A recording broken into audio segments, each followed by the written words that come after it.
조금씩 오고 있는데 기온으로 봐서는 뭐 계속 쌓일 것 같지는 않고요. 또 예보상으로는 눈이 계속 내릴 것 같지도 않고 뭐 그런 상황입니다. 그래도 하여튼 오늘서부터 한 이번 주 내내 한 주간 내내 추위가 그냥 계속 지속되는 것으로 예보되어 있습니다.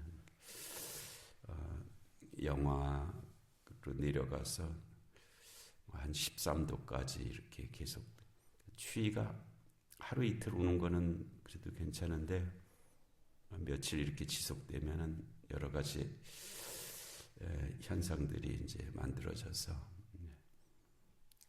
한 주간은 좀 더 이렇게 긴장하고 지내야 될 그런 한 주간이 될 것 같습니다. 새벽 기도 나오실 때도 하여튼 지팡이 가능하시면 짚으시고 다니시고 여기 계단 걸어서 절대로 오지 마시고 엘리베이터 꼭 타고 이렇게 오르내리시고 그렇게 하시기 바랍니다.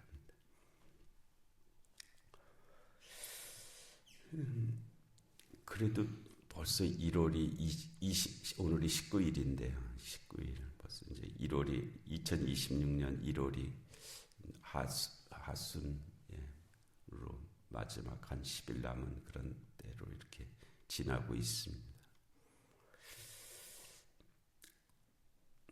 18절 말씀 이에 유대인들이 대답하여 예수께 말하기를 네가 이런 일을 행하니 이런 일은 그 앞에서 했던 성전 청결 사건을 가리키는 말씀이죠. 예수님께서 성전 안에 들어가셨는데 소와 양과 비둘기 파는 사람들과 돈 바꾸는 사람들이 앉아 있는 것을 보시고 노끈으로 채찍을 만드사 양이나 소를 다 성전에서 내쫓으시고 돈 바꾸는 사람들의 돈을 쏟으시며 상을 엎으시고 비둘기 파는 사람들에게 이르시되 이것을 여기서 가져가라 내 아버지 집으로 장사하는 집을 만들지 말라. 이렇게 하신 일, 이거 굉장히 어려운 일입니다. 아주 어려운 일이고요. 어떻게 이렇게 하셨을까 싶을 정도로 아주 큰 일이고 감당하기 어려운 그런, 물론 이제 주님께서 하셨다라면 뭐 그냥 거기에 이렇게 포함시켜서 우리가 다 넘어갈 수는 있는 일이긴 하지만은 우리가 이제 믿음 생활이라는 것은 나를 빼놓고 말을 하면 다 뭐 이렇게 되고 저렇게 되고 다 됩니다. 근데 항상 나를 거기다 대입시켜야 되거든요. 나를 대입시키는 것이 그것이 믿음이지. 뭐 주님이니까 다 하시지. 뭐 베드로니까 그랬지. 뭐 가룟 유다니까 그랬지. 그러니까 악한 사람은 저 악한 사람이니까 그러지 하면서 또 뭐 이렇게 대단한 열심이나 헌신을 한 사람이 그 사람이니까 그러지. 뭐 마리아니까 그러지. 뭐 마르다니까 그랬겠지. 뭐 이렇게 이제 거기에 더 나아가서 예수님이니까 그렇게 하셨지. 뭐 이렇게 나와 관련 없는 것으로 하면 뭐 한없이 말을 할 수가 있습니다. 별 어려움 없이 이렇게 다 얘기를 할 수가 있는데, 근데 우리가 그 나를 거기에서 제외시키는 것은 불가한 일입니다. 왜냐하면은 이미 우리는 그리스도 안에서의 하나됨이라고 하는 전제가 있거든요. 나와 무관할 수가 없다는 것입니다. 그 누구도 나와 무관할 수가 없는 거죠. 그래서 관련성이 항상 있는 것이고,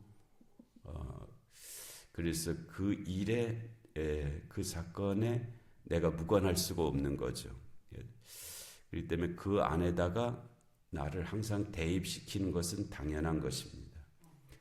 예수님이 성전에서 채찍을 들고 그렇게 하셨는데 이제 그 예수님이시니까 그렇게 하셨겠지가 아니고 거기에 내가 대입되어야 되는 그런 그 정황성 또는 그 요구성이 거기에 있는 거예요. 이거 무슨 말씀이? 네가 그 자리에 있었더라도 그렇게 해야 된다 하는 뜻입니다.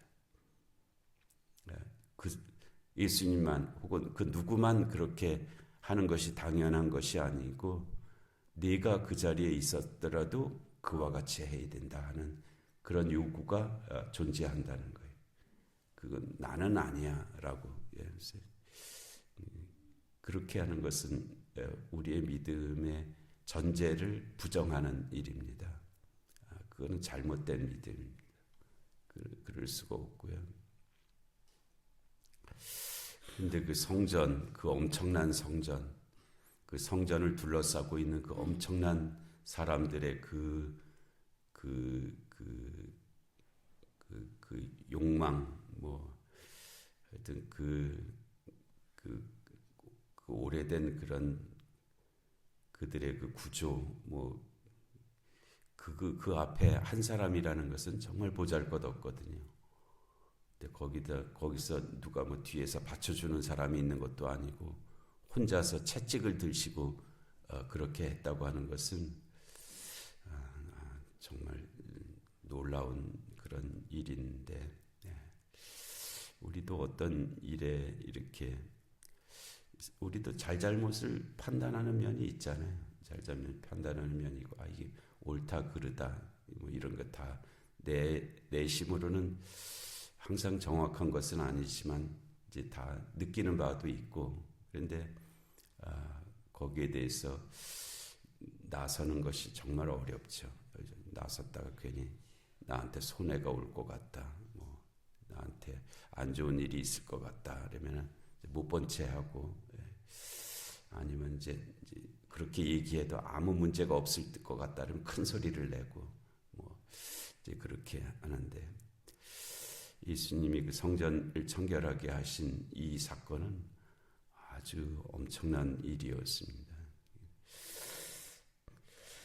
그렇게 이제 그렇게 하셨는데, 유대인들이 거기에 대해서 당장 어떤 적극적인 반응을 나타내지는 않았어요. 그러니까 뭐 예수님을 해하거나 뭐 이렇게 하지는 않고, 네가 이런 일을 행하니 무슨 표적을 우리에게 보이겠느냐, 이 말은 무슨 뜻이냐면 유대인들도 사실은 아는 거예요. 이 성전에서 이러면 안 된다는 거를 자기들도 알고 있었기 때문에, 만일 진짜 하나님께로부터 보낸 선지자가 오신 것이라면 이렇게 되는 것이 마땅하다라고 그렇게 여긴 거죠. 저분이 예수님을 가리키는 저분이 정말 하나님이 보내신 그 선지자라면 이렇게 하시는 것이 마땅하다. 자기들이 잘못하고 있으면서도 그렇게 되는 것에 대해서 인정하는 바가 있는 거죠. 물론 핑계는 될 게 많겠죠. 뭐 이게 뭐 더 제사 드리는 사람을 위해서 하는 거고 뭐 어쩌고 하면서 그냥 다 변명할 말들은 많이 있지만은, 겉으로 다 준비되어 있지만은 그래도 속으로는 그 양심이 다 그래도 남아 있잖아요. 그래서 진짜 선지자라면 와서 이렇게 하는 것이 마땅하다. 그런데 당신이 진짜 그 선지자냐? 그 표적을 우리에게 좀 보여달라. 이렇게 얘기하는 거예요. 당신이 진짜 하나님이 보내신 선지자라는 증거가 있냐? 그 증거를 우리에게 보여달라. 이렇게 말을 하고 있는 거예요. 그러자 예수께서 대답하여 이르시되, 이제 무슨 말을 하는지 예수님이 아시는 거죠. 너희들이 무슨 뜻으로 하는지 내가 안다. 예수께서 대답하여 이르시되, 너희가 이 성전을 헐라 내가 사흘 동안에 일으키리라. 지금 성전에서 일어난 일이잖아요. 그러니까 뭐 다른 말씀을 하시기보다 다른 것으로 자신의 그리스도 되심, 메시아 되심을 말하는 것보다 성전을 통해서 자신의 그리스도 되심, 메시아 되심을 이제 계시하시는 이제 그런 말씀, 드러내시는 그런 말씀이죠. 그래서 너희가 이 성전을 헐라 내가 사흘 동안에 일으키리라. 이건 전혀 유대인들이 상상도 하지 못했던 그런 말씀이죠. 이게 도대체 무슨 말씀이에요? 이게 말이 돼? 왜냐하면 유대인들이 이르되 이 성전은 46년 동안 지었건을 그리고 지금도 짓고 있다는 뜻입니다. 현재 완료거든요. 계속 진행되고 있다는 뜻이에요. 유대인들이 이르되 이 성전은 46년 동안 지었건을 네가 3일 동안에 일으킨다는 게 말이 되냐? 이렇게 되묻죠. 지금 예수님 당시에 이 성전을 헤롯 성전이라고 부르는데요. 헤롯이 지었기 때문에 헤롯 성전입니다. 물론 이제 헤롯이 모든 것을 다 지은 것은 아니고요. 우리가 아는 바대로 바벨론 포로에서 돌아와서 519년에 완공한 바로 그 스룹바벨 성전이죠. 솔로몬 지은 성전은 불탔고 바벨론 포로에서 돌아와서 첫 번째로 한 일이 성전을 재건한 일이었고, 그래서 여차저차 해서 하여튼 519년에 완공한 그 스룹바벨 성전인데 초라했습니다. 성전이 그 초라한 성전의 형태로 계속 남아 있었거든요. 기원전 519년서부터 한 지금 헤롯 때가 한 500년을 그렇게 이어왔죠. 그렇게 이어왔는데 그 성전을 이제 이 헤롯이 기원전 37년에 그 유대의 왕으로 로마 제국으로부터 임명을 받았거든요. 사실은 이 유대인의 왕은 하나님 다윗의 후손으로 하나님께서 세우시는 그런 구조여야 되는데 그렇게 되지를 못하고 이 기원전 37년에 로마 제국이 그 지역을 지배하고 있었던 때였기 때문에 로마 제국이 이 헤롯이라고 하는 이 사람을 유대인의 왕으로 임명을 했어요. 임명. 그러니까 우리가 일제 식민지 때 로마 총독을 임명한 것과 같은 그런 개념입니다. 그래서 기원전 37년서부터 헤롯이 왕노릇을 했고요. 그리고 헤롯이 이제 이두메 사람, 에돔 사람이거든요. 에서의 후손이란 뜻입니다. 야곱의 후손이 아니죠. 그러니까 이 유대인들이 당연히 이제 반감을 하죠. 그렇지만 로마 제국이 임명했으니까 되게 대놓고 거절할 수도 없고 뭐 그런 상황이었어요. 근데 헤롯이 나름대로 이 정치적 수완은 뛰어난 사람이었거든요. 그래서 유대인들이 이 나를 탐탁치 않게 여기는데 나를 그래도 나한테 협조할 수 있는 일이 뭘까라고 이렇게 보니까 유대인들이 성전에 대한 애착심이 굉장하거든요. 근데 성전이 아주 초라하게 그렇게 되어 있단 말이에요. 그러니까 이 헤롯이 37년에 왕이 돼서 한 17년은 그냥 지났고 한 20년서부터 성전을 이제 재건하기 시작했어요. 있는 성전에다를 수선하고 확장하는 그런 일을 해서 엄청나게 크게 화려하게 만들기 시작했습니다. 그리고 그때서부터 유대인들이 헤롯에게 호감을 갖기 시작했어요. 성전을 잘 지어주고 그러니까. 그래서 예수님 태어나기 20년 전서부터 이 성전이 이제 재건되기가 시작했습니다. 그래서 예수님 당시에 이 유대인들이 하는 말, 이 성전은 46년 동안 지었건을 하는 이 말이 이제 그렇게 숫자적으로 그렇게 됩니다. 그래서 예수님 당시에 이 성전을 재건하기 시작한 지가 한 46년 정도 됐죠. 그러다가 이 성전이 한 40년을 이후로도 더 짓습니다. 더 짓다가 근데 짓자마자 한 2, 3년 있다가 다 무너져 버렸습니다. 예수님 말씀하신 대로 돌 하나도 돌 위에 남겨있지 않으리라고 하신 대로 다 무너지는 그런 역사를 이제 갖게 되는데요. 하여튼 그렇게 유대인들이 말하자 그러나 예수는 성전이 자기 육체를 가리켜 말씀하신 것이라. 예수님은 이미 알고 계셨다는 거예요. 이게 무슨 뜻인지 그리고 자신이 무엇인지 자신의 사역이 무엇인지 또 어떻게 되실 것인지를 이미 알고 계셨다는 거예요.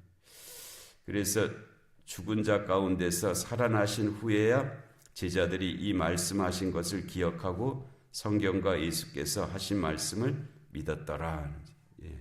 성전이 이제 예수님이 성전이 되셨고 왜냐하면 그 성전은 무너질 것이기 때문에 그리고 이제 예수님은 이제 부활 승천하시잖아요. 십자가와 부활 승천하시.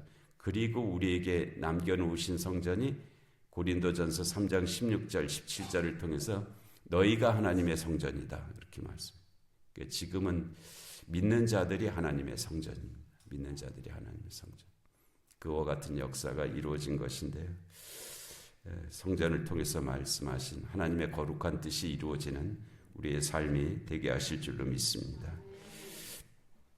은혜로우신 하나님 아버지, 오늘도 귀한 주일 저에게 허락하시고 또 한 주간의 삶을 내려주시니 감사합니다. 이 한 주간이 복되게 하시고 또 주의 뜻이 이루어지는 귀한 날들 되게 하여 주시옵소서. 영육간의 공고한 한우들을 긍휼히 여겨 주옵시고 이 나라 이 민족 가운데 주님의 공의와 정의가 임하게 하여 주옵시고 전쟁과 기근과 질병과 재난의 땅들 가운데 주의 긍휼하심이 함께하여 주시옵소서. 하나님 이 새벽의 기도 가운데도 은혜의 은혜를 더하여 주시기를 간절히 비옵고 예수님의 이름으로 기도하옵나이다. 아멘.